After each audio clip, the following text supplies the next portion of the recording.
Good evening to all of you. On behalf of the Education Committee, Physiological Society of India, I welcome all of you to the online lecture series by the Physiological Society. Today's topic is regulation of blood pressure, and this lecture will be taken by Dr. Gaurav Sharma, who is an associate professor at Department of Physiology at AIIMS Rajkot. To give you a short background, we know that hypertension is a big problem in today's era, and a lot of research is going on to decide the pharmacological therapy, the best measures possible, and how to make lifestyle interventions and other interventions that can bring down blood pressure. WHO data shows that every one in three person is going to be affected by hypertension, and this is a big problem that will be coming up in time to come. So, in today's lecture, we will important a very important aspect of the physiology of blood pressure, wherein we will talk about the regulation of BP. So, now I request Dr. Ritu, who is senior resident at the Department of Physiology, to kindly introduce Dr. Gaurav sir. Thank you, sir. Hi, Dr. Ritu, you Thank are you, sir. audible. Go ahead. Yeah. For today's session, we have Dr. Gaurav Sharma, who is Associate Professor in AIIMS Rajkot. He completed his MD Physiology from Jawaharlal Nehru Medical College and as a research associate from Brown University, USA. He completed his SRC from AIIMS Jodhpur. He also worked in Banaras Hindu University and National Board Examination, and with a strong academic background and a vast research experience, he made a significant contribution in the field of physiology, particularly in the cardiovascular physiology and neuropsychiatric physiology. Thank you, sir. Thank you for this introduction. Am I audible?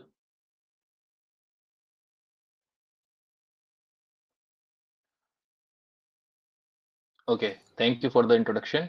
And thank you for PSI for giving me this opportunity to present this lecture. Today we'll be talking about the regulation of blood pressure. And let me share my slides first.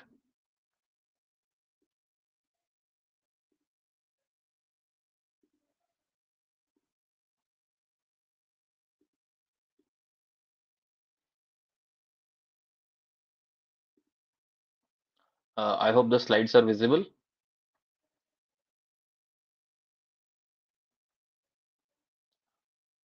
Okay, so we will be discussing the physiology of regulation of blood pressure. And I am Associate Professor at Department of Physiology at AIIMS Rajkot. Before going into the regulation, physiological regulation, we will first discuss about what is blood pressure, what are the factors which affect the blood pressure, and then we'll discuss the regulation of blood pressure by the various physiological measures. So number one is what is blood pressure or introduction to blood pressure. So basically the blood pressure is the force exerted by the circulating blood on the walls of the vessels. And when we talk about blood pressure, we by convention means we are talking about the arterial blood pressure, even though the blood pressure can be considered for the venous side also, but by convention when we say blood pressure, it is the arterial side of the blood pressure. And why this blood pressure is important? The blood pressure is important because this blood pressure uh, regulation is essential for a lot of clinical diseases like hypertension and shock and cardiovascular diseases. So understanding the pathophysiology of the blood pressure helps us to treat various diseases like shock, cardiovascular diseases, and others. And the regulation of blood pressure is also important because it is not only the cardiovascular system which regulates the blood pressure, it is basically the integration of various other mechanisms like neuronal, hormonal, and renal mechanisms which work in coherence to maintain the blood pressure. Now, when we talk about blood pressure, we first of all think of this number 120 by 80. So, what is this number? The 120 denotes the systolic blood pressure and the 80 denotes the diastolic blood pressure. And it is measured in millimeters of mercury, which is called mm of Hg. So, the American Heart Association or Joint Committee on the Clinical Research Practices in 2025 gave the classification of blood pressure, and they said that any blood pressure which is less than 120 mm of Hg systolic blood pressure and less than 80 diastolic blood pressure is considered normal. The elevated blood pressure is from 120 to 129 of Hg in the systolic, while less than 80 diastolic. And they've then any blood pressure higher than this levels is considered hypertension, and they have further categorized this hypertension into two types: the stage 1 and stage 2. The stage 1 is from 130 to 139 of Hg, and the diastolic should be in between 80 to 89 of Hg. Anything more than 140 is considered stage 2, and anything more than 90 of diastolic blood pressure is considered as a stage 2. Now, what has changed? The things that have changed is that the American Heart Association, or AHA, has been very strict in routinely updating these cutoffs. So these cutoffs were much more relaxed in the last guidelines that they gave. Now they have uh, made it very strict that anything more than 130 should be considered as hypertension and not pre-hypertension. So this means that everyone is giving far more importance to the control of blood pressure, and it should be very strictly regulated. Now coming on to what is systolic blood pressure. Systolic blood pressure in this, just let me see if I can. Uh, okay, so we have this heart. This is an animation of heart, and this is aorta. Uh, this is an aorta, so basically, do not confuse this with a pulmonary artery. Forgive me for my drawing, but this is an aorta coming out of the heart. And systolic pressure means the pressure exerted on the blood vessels during the systole, which means when the heart contracts, when the left ventricle contracts, it pushes the blood into the aorta. The blood which flows into the aorta and the vessels pushes the walls of the vessels, and this exerts an outward force on the vessels. This pressure is called the systolic blood pressure. Now, this pressure exerted is proportional to the cardiac output. So, if there is uh, increase in the cardiac output, then there is more systolic blood pressure.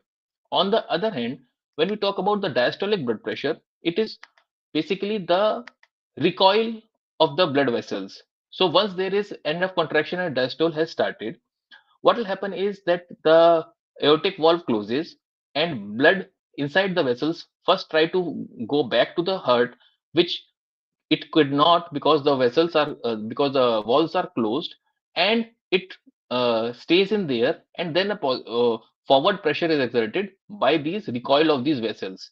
This recoil of these vessels causes a pressure which is considered as a diastolic blood pressure.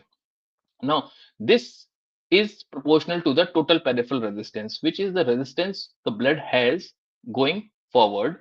It is mainly contributed by the arteriolar resistance. So this is what um, the systolic and the diastolic blood pressure is. Moving forward, what determines the blood pressure? So basically, the determinants of blood pressure are cardiac output and peripheral resistance. So the blood pressure is actually the product of how much is the cardiac output and how much is the peripheral resistance provided by these, uh, mainly by the arterial resistance. So we'll take all these determinants one by one. So number one, we'll take the cardiac output. Now this cardiac output is actually a product of stroke volume and heart rate. Now the stroke volume is further dependent upon what are the other factors, like what is the end diastolic volume, what is the contractility. So basically it is the amount of blood which is pushed by the uh, left ventricle in each beat, and it is multiplied by the heart rate. So the cardiac output is the product of uh, stroke volume and heart rate, and it represents the total amount of blood which is pumped out of the ventricle in 1 minute. Now, more is the cardiac output, more is the BP. Second is the peripheral resistance. It is the resistance to the flow of blood vessels, and through the systemic circulation, it is mainly determined by the arteriolar diameter. Now, the smaller is the diameter, more is the resistance, and this resistance changes with the help of smooth muscles which are present in these small arterioles, which control the resistance to the flow of blood. And the third factor which determines is the blood volume. If the total amount of blood volume is high, then the blood pressure would be on a higher side. And it the total volume also defines the cardiac preload. So if there is a increased preload, there will be more cardiac output and more blood pressure. Now, moving forward, I would like to introduce you to few more terms. That one is mean arterial pressure. Mean arterial pressure is basically the average pressure throughout the cardiac cycle and is the primary driving force for tissue perfusion. Now, this is the average of systole and diastole. As we all know, the cardiac cycle is divided into a systolic phase and a diastolic phase. But both these phases are not equally divided. Whole cardiac cycle is around zero point 0.8 seconds, out of which 0.3 second is a systole and zero point 0.5 second is a diastole, which means the diastole is more than the systole. So if we could just add 120 and 80 and divide it by 2, if it would have been 4 seconds and 4 seconds, that would have given us mean arterial pressure. But unfortunately, that is not the case. The case is that the duration of systole is shorter and the duration of diastole is longer. So to calculate, what we have to do is we have to calculate this area under the curve, and then we have to calculate what is. So doing all these calculations which you can see, it comes out as mean BP is less than the average of these two. And to calculate it, the easier formula is diastolic blood pressure plus one third of difference between the systolic and the diastolic pressure, which is also called the pulse pressure. So the mean arterial pressure is the diastolic plus one third of pulse pressure. Now, when we say that systolic, and in the classification also we saw that systolic pressure is widely accepted. However, the diastolic pressure is very strongly regulated that it should not be more than 90, and the range is from 80 to 90 only. However, the diastolic can be ranging from 120 to 140. Sorry, systolic. So you can see that diastolic blood pressure is contributing more to the mean arterial pressure.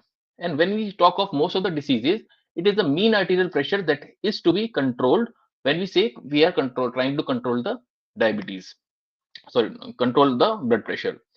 And this formula has some flaws, and it says that the average heart rate should be around 60 to 80 beats per minute. If the heart rate goes higher, then the systole occupies a greater proportion of the cardiac cycle, and making this equation of this easy equation a little less accurate.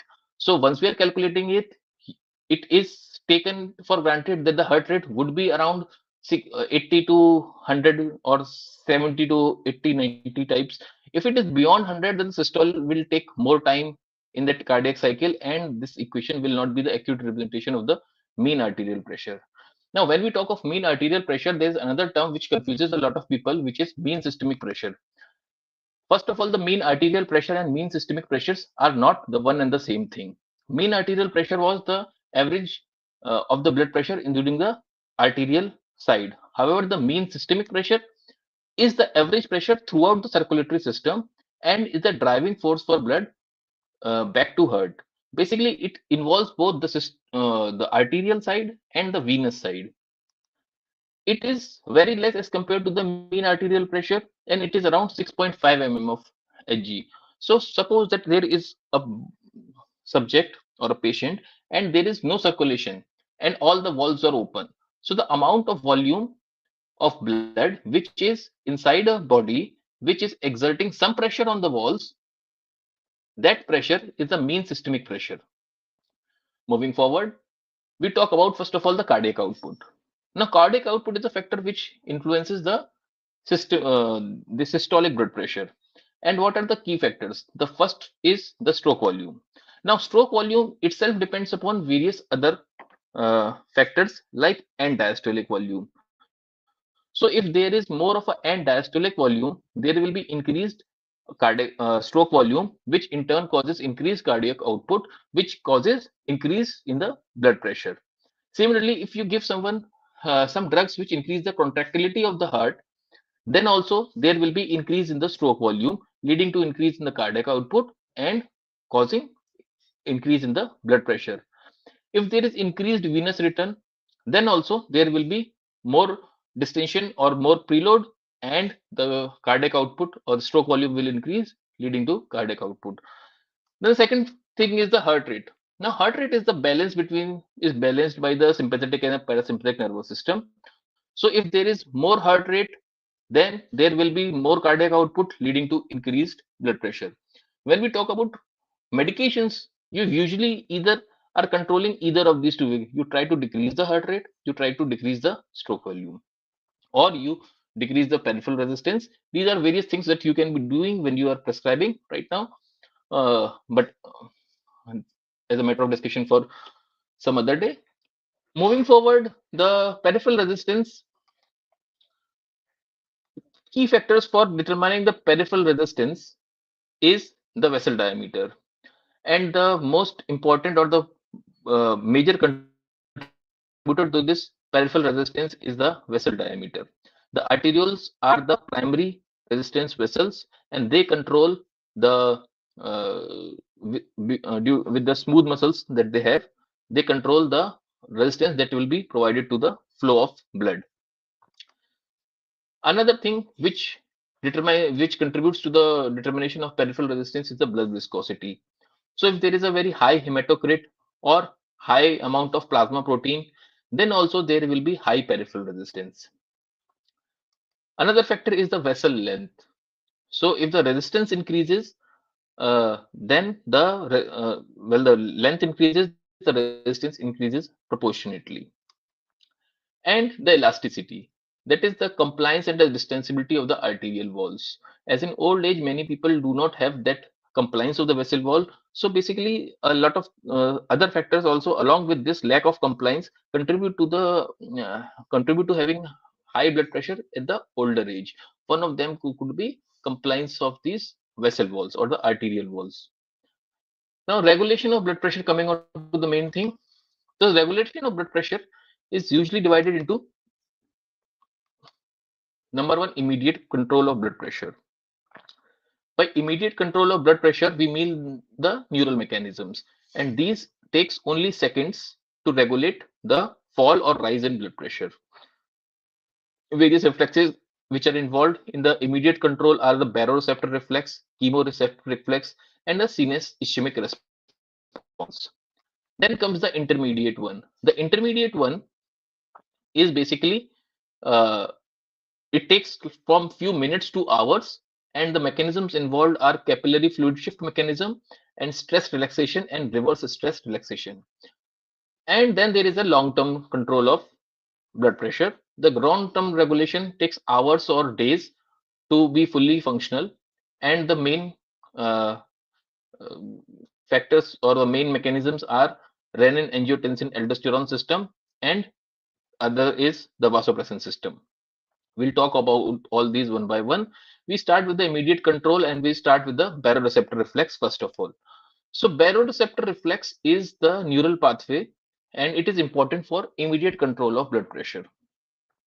Now, this baroreceptors uh, are present in the carotid sinus and the aortic arch, and these increase the firing rate when there is increase in the blood pressure, and signals travel by the ninth and the 10th cranial nerves to the nucleus of tractus solitarius in the medulla. Once they reach there, once that it is detected that the blood pressure has increased, then there is a central processing. Central processing means that the nucleus of tractus solitarius integrates all the afferent signals that it is receiving and then send the signals to various other areas like the vasoconstrictor area, cardiac inhibitory area, and vasodilator areas so that they can respond accordingly. Then the vasomotor tone is adjusted, the vagal tone is increased, the sympathetic outflow is reduced if there is increase in the blood pressure, and then it results in manipulating or managing the cardiac output through decrease in the heart rate or decreasing the stroke volume. Last, all these changes are then seen in the hemodynamic system or the vessels, and these vessels dilate, and the combined effect of all these systems uh, cause decrease in the blood pressure and try to bring the blood pressure towards the physiological range.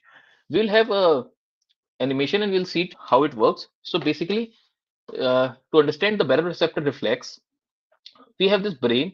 This is midbrain, pons, and medulla. Now we have a heart here, and this is the uh, common carotid. Now there are few sinuses here. So this is the aortic sinus, and there is a carotid sinus. Now these carotid sinus and aortic sinuses have some receptors which are mechanoreceptors. So these uh, receptors are basically embedded inside the wall of these sinuses, and these are basically the mechanoreceptors, which mean they sense the change in the pressure, or they sense the change, or when the blood pressure increases, there is a stretch of these receptors, and this causes initiation or the influx of opening of the sodium channels. With the increase in BP, there is increase in the sodium channels, which causes influx of sodiums, and this influx of sodium sends signals to the cells of depolarization, which are further carried. Now, coming on to the our image. So, what happens is these baroreceptors from uh, carotid sinus and aortic sinuses send impulses to the nucleus of tractus solitarius. The carotid sinus sends impulse through the ninth cranial nerve to the this center, which is called nucleus of tractus solitarius, NTS. Now, aortic sinuses also send these kind of refluxes, but through a different nerve, and that nerve is the 10th cranial nerve or the vagus nerve. Both these signals converge onto the same nuclei in the medulla, which is the nucleus of tractus solitarius.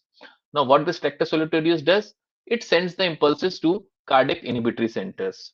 This cardiac inhibitory center, the red one, processes the signals and send first of all the signals to the SA node to decrease the heart rate. Now this signal is sent back by the same 10th cranial nerve, because vagus has inhibitory effect on the heart rate. So vagus nerve is taking these signals to the SA node and decreasing the heart rate. Now, this nucleus of tractus solitarius not only does this, it also sends signals or inhibits the cardio-accelerator area. So basically, once here it is stimulating the cardiac inhibitory area center, it is stimulating the cardiac inhibitory center. It is inhibiting the cardio-accelerator areas, which send impulses to the spinal cord, and from there the impulses are sent to inhibit the heart rate and inhibits the rate of conduction in SA node. Furthermore, this also nucleus tractus solitarius also inhibits the vasomotor area, and this vasomotor area and this vasomotor area is inhibited, which sends the signals to the spinal cord and causes the arteriolar dilatation and venous dilatation. Both these contribute to decrease in BP. One more action which happens because of this decrease in the epinephrine release. Now, decrease in the epinephrine release causes arteriolar and venous dilatation, which causes decrease in the blood pressure. So this is how the whole baroreceptor reflex system starts. Now we'll take the example what happens when there is a hypertension and how these baroreceptors adapt. So when the blood pressure is elevated above normal, then what will happen is we will have increase in the carotid sinus and aortic arch receptor potential because of stretch of these receptors. Then this will cause increased rate of firing in afferent nerves, and afferent nerves were ninth and 10th cranial nerves. These send the impulses to the nucleus of tractus serratorius, which send impulses to the cardiovascular centers. And what happens is there is decrease in the sympathetic cardiac activity, decrease in the sympathetic vasoconstrictor nerve activity, and increase in the parasympathetic nerve activity. All these factors contribute to decrease in the heart rate, decrease in the stroke volume, and decrease uh, and also to arteriolar and venous vasodilation. All these factors together cause decreased cardiac output, decreased total resistance, and then the blood pressure is decreased towards the normal. So all this happens within seconds. Now, if the case is other way around, if the baroreceptors uh, are getting a very low pressure. So how do they respond? They respond in the similar manner but in the opposite direction. So when the blood pressure falls below normal, there is a decreased carotid sinus and aortic arch receptor potential, which causes decreased rate of firing in these afferent nerves because there is decrease in the stretch of these vessels. Then there will be increase in the sympathetic activity, increase sympathetic vasoconstrictor activities, and decrease in the parasympathetic nerve activity. All this together causes increase in the heart rate, increase in the stroke volume, and arteriolar and venous constriction. This causes increase in the cardiac output, increase in the total peripheral resistance, leading to a increased blood pressure and trying to maintain the blood pressure towards normal. This is how the whole baroreceptor mechanism functions in hypertension and in hypotension. Moving on to the next was chemoreceptor reflex. So the chemoreceptor is basically the chemical sensing for blood pressure regulation. As the name suggests, chemo, it is sensing the chemicals in the blood. Now, this is mainly an additional layer of regulation. These chemoreceptors are primarily functioning with the respiratory regulation. However, when the blood pressure falls very low, they start to operate to maintain the blood pressure as well when the oxygen tension is falling very low. So the chemoreceptors are located in the carotid bodies and in the aortic bodies. Please mind that these carotid bodies are different from carotid sinuses and aortic bodies are different from aortic sinuses. These are not one and the same thing. The carotid bodies are two small nodules which are chemosensitive. They have a very high blood flow so that the blood chemistry changes are reflected immediately. Similarly, there are some clusters of these bodies on the aortic arch also, and they have a very high blood flow. Both these carotid and aortic bodies have a very high blood flow, and this helps them enabling the change in the uh, blood chemistry, like the pH, the partial pressure of oxygen and carbon dioxide, immediately. And they do not take up the oxygen, so basically they are not utilizing the oxygen, which would have been an error in the what you say monitoring. Now, what are the chemical stimuli which affect this chemoreceptor reflex? Number one is hypoxia, which means decrease in the arterial oxygen, partial pressure of oxygen. So, lack of oxygen is one. Then, increase in the carbon dioxide level or increase in the partial pressure of carbon dioxide. And the third is increased hydrogen ion concentration or decrease in pH. These are the chemical stimuli which send impulses to these chemoreceptors and bring about the changes. Point to remember is that the chemoreceptors do not contribute normally for the regulation of blood pressure. However, when the blood pressure or the arterial blood pressure falls below 80 mm of Hg, then this hypoxic stimuli starts to activate and this gives a pressure response for the regulation of blood pressure. And it works as a what do you say? Mm, in coherence or as a support to the baroreceptor reflex, right? Once there is a time when the chemoreceptor reflex is to be initiated, the baroreceptor reflex should and will always be in place. Now, moving on to what happens. Let's say there is a decrease in the oxygen or decrease in pH, or there is increase in the carbon dioxide levels in the blood and CSF. Then the homeostasis, which is in the blood, is disturbed.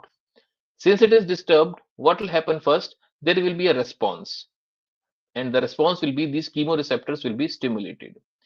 Once these chemoreceptors are stimulated, these will send impulses and stimulate the cardioaxillary centers. These cardioaxillary centers will stimulate and increase the cardiac output and try to increase the blood pressure. It will also stimulate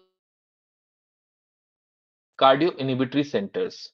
Now, this cardio inhibitory centers is inhibited, and hence there is less of an inhibition, which means the cardiac output and the blood pressure is increased.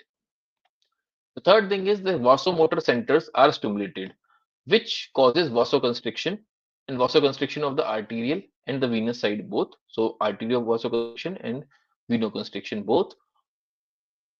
Along with this, and this will cause increase in the cardiac output and blood pressure.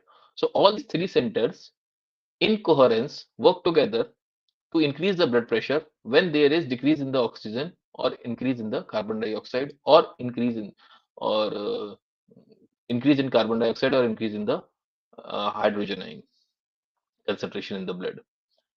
Then, as I told you that these chemoreceptors are primarily the stimulant for the respiratory centers, so they will also send the stimulation to the respiratory centers. These respiratory centers increase the rate of respiration. Now, all these factors, that is, the increase in the respiratory rate, along with increased cardiac output and blood pressure, try to normalize the disturbances that were initially present and they increase the oxygen concentration, pH, and decrease the CO2 levels in the blood. When they are able to do this, then the hemostasis is restored and the normal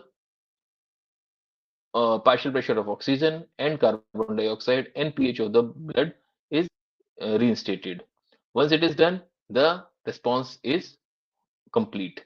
Now, if there is again a disturbance or hemostasis is disturbed, then again the cycle will continue and this will occur. And all this also is an immediate control, so it happens in minutes. Now, moving on to the next immediate response, which is called CNS ischemic response. The CNS ischemic response is also called the last ditch stand pressure control mechanism. Now, it is called last ditch because it is the final attempt of the body to maintain the blood pressure. And when the blood pressure is falling very rapidly to a very dangerous low levels. When the blood pressure is very low, and then there is accumulation of carbon dioxide and lactic acid, and combined with oxygen deprivation, it triggers an intense excitatory response. The ischemic neurons fire maximally, the maximum possible effect they can produce. They try to do that and they try to bring the blood pressure up as much as they can. Now, as with any other thing, when it is called the last ditch mechanism, it operates only when there is a life threatening circulatory collapse and the blood pressure is going to very low levels like 30-40 mm of Hg. But the problem or the limitation of this is a very short acting, and this is the last ditch or the last effort of the body before the blood pressure to restore the blood pressure, and it lasts for a very short time. The ischemic response is not involved in normal blood pressure regulation and is an emergency back-off response when all the other systems have failed and the perfusion has fallen to a level which is life-threatening.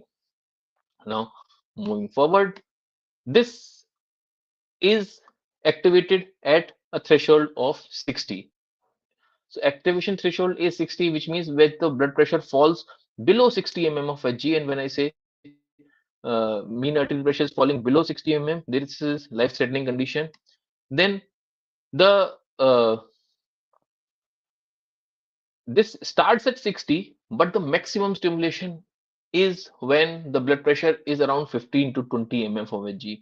It is dangerously low level of blood pressures, and at that point, the our circulatory system or our body gives the maximum stimulation so that the blood pressure may be restored. This is so strong, that response is so strong that the peak blood pressure with the maximum stimulation can reach up to 250 mm of Hg. And it is like this system can push the BP up to the maximum level as compared to any other regulatory mechanism. But as with most of the things which are regulated, effect can have a residual effect for approximately 10 to 15 minutes only. So by this we understand that there are three immediate mechanisms which control the blood pressure, which are baroreceptor reflex, chemoreceptor reflex, and CNS ischemic response. But the point to be noted is that these reflexes function at different levels of baroreceptor. Baroreceptor reflex is usually functioning at around 180, 100, 110, 70, 90. And when it falls below 60, 70, then below 80, basically the chemoreceptor reflex starts to kick in. And if the blood pressure is still falling, then the CNS itching response kicks in around 60 mm of Hg, 55, 60 mm of Hg, and gives the maximum response or maximum stimulation around 15 to 20 mm of Hg. Uh, Moving forward, these were the immediate control of respirations, and these were basically uh, working in seconds. Moving on to the immediate acting mechanisms, which are not responding in seconds, take minutes to hours, but are important. So these immediate acting response or intermediate acting response act within few minutes to few hours. These are basically the bridge between the immediate short-term regulation and the long-term regulation of blood pressure. So once the short-term regulation has done its work and the long-term regulation is still to kick in, then in between these functions, the intermediate acting mechanisms kind of maintain the blood pressure. They reach maximum effectiveness within hours, and these are mainly uh, stabilizing the blood volumes during the time of physiological stress. These are mainly regulating the volume through the shift of fluid from the vascular and the interstitial compartment and trying to maintain the circulatory homeostasis. One more thing which I want to add about this immediate systems is that these baroreceptors are set at some level and they start to fire when the pressure increases to that level. So the thing is that if the pressure or the normal pressure is set as a is the receptors baseline is reset, then they will sense that as a normal, and the person starts to have hypertension, which is called essential hypertension. There is no other cause. There is just resetting of these baroreceptors, and that is called essential hypertension. Moving forward, there are two mechanisms which are intermediate acting. The number one is fluid shift capillary fluid shift mechanisms. What happens there is that the arterial pressure rises and there is increase in the capillary hydrostatic pressure, which drives the fluid from the vascular space into the interstitium. It so what happens is the fluid inside the vessels or the blood volume decreases, and consequently the arterial blood pressure also decreases. Conversely, if this happens that the blood pressure falls, then there is a decrease in the capillary pressure, which allows reabsorption from the interstitial fluid into the circulation and restoring the blood volume and pressures. And it functions on the balance between the hydrostatic and the oncotic forces to determine the net movement of fluid. If there is high pressure, the fluid moves outside this circulatory system into the interstitial spaces. If there is low blood pressure, the interstitial fluid moves into the circulatory spaces, so that the volume is increased and the blood pressure is maintained for a while. This is how it looks like. So if there is increase in the mean capillary pressure, there is increased hyostatic pressure at the arterial end. The fluid shift out of the capillaries to the interstitial fluid compartment, and when it shifts outside, there is a decrease in the blood volume, and therefore decrease in the blood volume causes decrease in the cardiac output, and there is compensatory decrease in the blood pressure. The reverse happens when there is uh, decrease in the mean capillary pressure. The fluid shifts from the capillary interstitial side uh, into these arterial and or the vascular side, and there is compensatory increase in the blood pressure. The second mechanism of this intermediate is the stress relaxation and reverse stress relaxation mechanisms. So what is this? The stress relaxation means when there is increase in the blood volume suddenly. So how does this increase in the blood volume occur suddenly? When you are giving a lot of intravenous fluid or there is a blood transfusion. Then these smooth vessels initially stretch and relax so that they can accommodate the increased volume without causing increase in the blood pressure. And the reverse stretch is opposite of that. Reverse stretch means if there is decrease in the blood volume, sudden decrease. For example, there is an injury and there is a lot of loss of blood. Then the smooth muscles contract and maintains the pressure so that the blood pressure do not fall in proportion to the blood loss or despite of the blood loss, and this prevents hypotension. Now, this system of relaxation and reverse stress relaxation mechanisms can compensate for around 15 to 30% of the blood loss. However, anything beyond that, there will be a significant effect in the blood pressure, either rise or fall. But within this range, this relaxation or smooth muscles can maintain the blood pressure. So, example, uh, if there is increase in the BP following blood transfusion, there is an increased perfusion pressure in blood storage organs. Then relaxation of blood vessels by these local vascular tone adjustments causes decrease in the blood pressure. These were the two intermediate responses to blood pressure. Now, we've discussed the short term or immediate mechanisms, intermediate one. What is rest is the long term. And long term mechanism of blood pressure regulation is by the kidneys. Even though this is a part of it is a topic which can be a part of renal physiology and cardiovascular, we'll be discussing it here as well, however not at the same stretch of length as in renal physiology, but we will cover all the important and the uh, mechanisms that are involved in regulation of blood pressure. So this long-term regulation of blood pressure by the renal mechanism or kidney is slow to begin it. It is taking hours to days to initiate, and it takes days to have its maximum efficacy or effectiveness.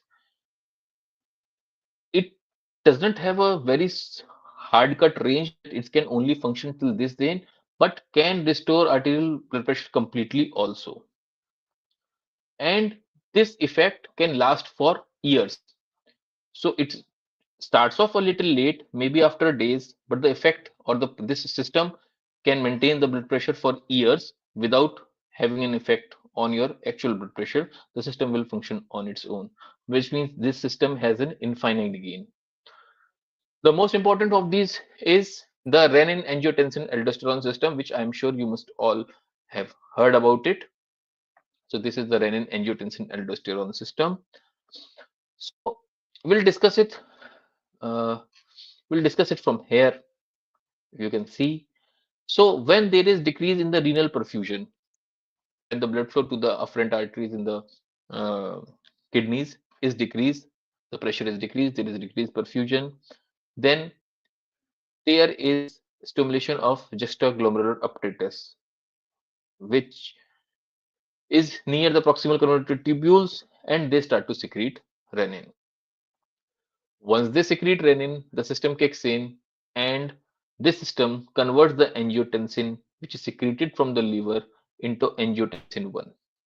This angiotensin 1, in presence of an enzyme which is called angiotensin converting enzyme or ACE, which is secreted from the lungs, converts this angiotensin 1 into angiotensin 2. Now, this angiotensin 2 is a very important molecule. It has lots and lots of function. Uh, Before we move forward, the decreased perfusion which we see here also stimulates the sympathetic response, and it itself, this system itself also stimulates the sympathetic response, which causes increased arteriolar vasoconstriction to increase the blood pressure, and increased venoconstriction to increase the venous return to the heart. So that is an additional mechanism apart from what happens after this angiotensin 2. Now, angiotensin 2 itself and independently also stimulates the sympathetic activity. And sympathetic activity means increase in the heart rate, increase in the vasomotor tone of the blood vessels, increase in the arterial arterial vasoconstriction and venovasoconstriction. Now, what happens next is this angiotensin 2 causes reabsorption of sodium and potassium excretion and water retention. So this is an independent effect of angiotensin 2. The angiotensin 2 also causes one more thing, that it sends impulse to the adrenal cortex which secretes aldosterone. Now aldosterone also does the same thing, which is salt and water retention, which means sodium and water retention and excretion of potassium. However, these both are this are additive effects. So this one is doing angiotensin 2 is doing, it has a minor effect. However, aldosterone is a very strong stimulator for this sodium and water retention, causing increase in the blood pressure. Then angiotensin 2 itself causes vasoconstriction and increase in blood pressure by causing this arterial vasoconstriction. And this angiotensin 2 also stimulates the thirst receptors in the brain, which causes, and this sends the decrease in the osmolality and stimulate these thirst receptor, causing the person to drink more and more water, which is also an additive effect or contributory to maintain the blood pressure. They also send signals to the CNS and in the pituitary gland, and it secretes ADH. Now, ADH acts on the collecting duct and try to absorb as much as water as possible, so that there is increase in the volume and all these mechanisms are directed towards two, three things, which is number one, salt retention, number two, water retention, number three, increasing the uh, pressure effect in the arterial and the venous side of the circulatory system. All these effects synchronously cause increase in the blood pressure, and the effect, if the renal perfusion goes well, is maintained, then the stimulation is decreased. If it does not, there is still a decreased perfusion, decreased blood pressure to the kidneys. The effect continues for long and long and long till it can, basically, right? So this is in short about the renin angiotensin aldosterone system. However, there are more integrities to the system, which will be a broad topic to be discussed in renal physiology, but this is all which is important for the cardiovascular physiology. Now, there are few more terms which I need to discuss. There is term which you must have heard, pressure natriuresis and pressure diuresis. So, what is pressure natriuresis? Pressure natriuresis is the increase in the renal pressure leads to increased sodium excretion by the kidneys. So, when there is increased blood pressure, there is increased renal perfusion. Increased renal perfusion makes the kidneys to excrete more of a sodium into the urine, and this is called pressure natriuresis. Now, pressure diuresis is very similar but a little different, that if there is an increase in the renal perfusion, then it leads to increased urine output, which is like inhibiting the water reabsorption or making the water go loose into the urine. So when there is high blood pressure, you don't need excess of salt retention, you don't need excess of water retention. So when it is losing sodium in the urine, it is called natriuresis because of high blood pressure. And if you are losing a lot of water in the urine because of high blood pressure, it is called pressure diuresis. Now, another term which you all must have heard is atrial natriuretic peptide. So it is a hormone which is secreted by the atria, and it is secreted when there is stretch of the walls of the atria, and this stretch is because either there is a very high pressure or volume. So when there is a large circulatory volume and the preload is very high, the walls of the atria stretch. After the stretch, they release a chemical which is called atrial natriuretic peptide, which acts on the kidney and enhance their effect, causing vasodilation and promoting sodium natriuresis or water diuresis, which means basically when there is a volume overload in the system, and uh, all the systems which are regulating this blood pressure are functioning, and additional help come from this peptide, which is atrial natriuretic peptide, which acts by natriuresis and diuresis to decrease the blood pressure. Moving on to the last but not at all the least, the role of antidiuretic hormone. As I told you, that antidiuretic hormone is stimulated by this angiotensin 2 system also, which causes the release of ADH. But when there is decrease in the blood pressure, there are osmoreceptors which are activated, and these trigger the release of ADH release from the posterior pituitary independently also. This ADH causes water retention. The ADH binds to the V2 receptors in the collecting duct, insert in these aquaporin channels, which increase the water reabsorption and reducing the urine output, restoring the blood volume. And this restoration of blood volume will cause increase in the blood pressure in the time where there is a decrease in the blood pressure. Now, this is a direct effect. And there is one more minor effect, which is by direct vasoconstriction.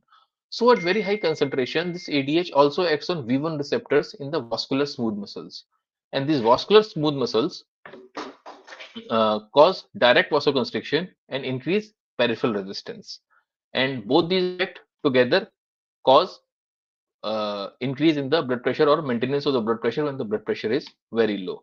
So V1 stands for vascular and V2 stands for renal.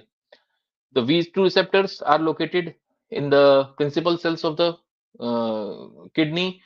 V1 receptors are located on the vascular smooth muscle cells. Now their activation is different. The V1 acts by the GQ protein signaling and intracellular calcium causing vasoconstriction. However, this acts by a cyclic AMP production, promotion of aquaporin 2 channels, insertion in the apical membrane causes water to be reabsorbed and less of water to be lost in the urine. Now, this is an integrated response, which means that these two go together. When there is a small amount of ADH is secreted, then obviously the V2 function will come up, the renal function will come up first. If there is excess of ADH which is not maintained by that and the ADH is secreted abundantly, then the vasoconstriction of the V1 effect will also kick in, and uh, critical during hemorrhage, severe dehydration, and states where the rapid pressure restoration is essential.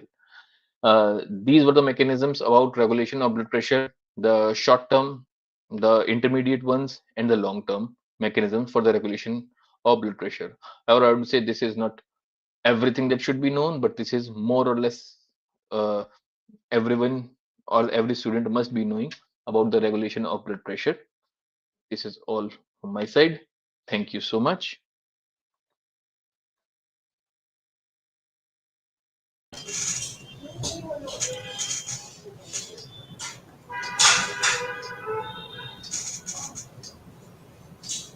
Thank you, Dr. Gaurav, for your enlightening talk.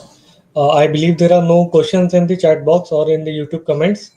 So we can call it a day here. On the behalf of the Physiological Society of India Education Committee, I thank you for sparing your valuable time and sharing your knowledge about this important topic and covering everything right from the short term regulation, the intermediate regulation, and the long term regulation. So again, once again, thank you for your valuable time, and then we will connect again in some online lecture later. Thank you so much, Dr. Gaurav. Thank you so much. Thank you so much for giving me this opportunity. Thank you to Dr. Nayak sir also for giving me this opportunity and the PSI to giving me a platform to speak about the regulation of blood pressure. Thank you very much. Thank you, Dr. Gaurav. So we will end the live stream now. Thank you. Good day, everyone.